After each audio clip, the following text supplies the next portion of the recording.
ఎన్నికల్లో ప్రతి ఒక్కరం కష్టపడి వైసీపీని మళ్లీ అధికారంలోకి తెచ్చుకుందామన్నారు భీమిలి వైసీపీ ఎమ్మెల్యే అభ్యర్థి అవంతి శ్రీనివాస్. విద్య, వైద్యం, వ్యవసాయ రంగాల్లో వినూత్న సంస్కరణలు తీసుకొచ్చి ఏపీని దేశంలోనే అగ్రగామిగా నిలిపిన సారథి సీఎం జగన్ అని కొనియాడారు.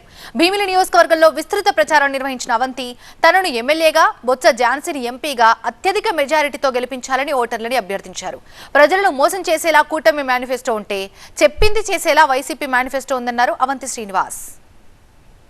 ఆలోచించాడు కాబట్టి సచివాలయ వ్యవస్థ తీసుకొచ్చాడు, వాలంటీర్స్ తీసుకొచ్చాడు, ప్రతి ఒక్కరికి 5 సంవత్సరాల్లో మంచి చేశాడు, సంక్షేమ కార్యక్రమాలు ఇచ్చాడు.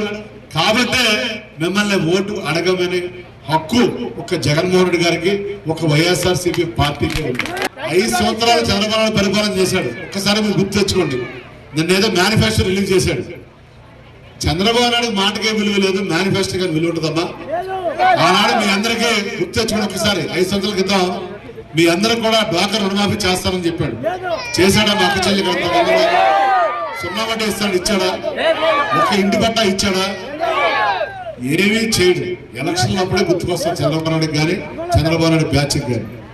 ఎలక్షన్లు అయిపోతే మళ్ళీ జనాలు గుర్తు ఉండరు. వాళ్ళకి ఓట్లప్పుడు మాత్రం గుర్తు వస్తారు.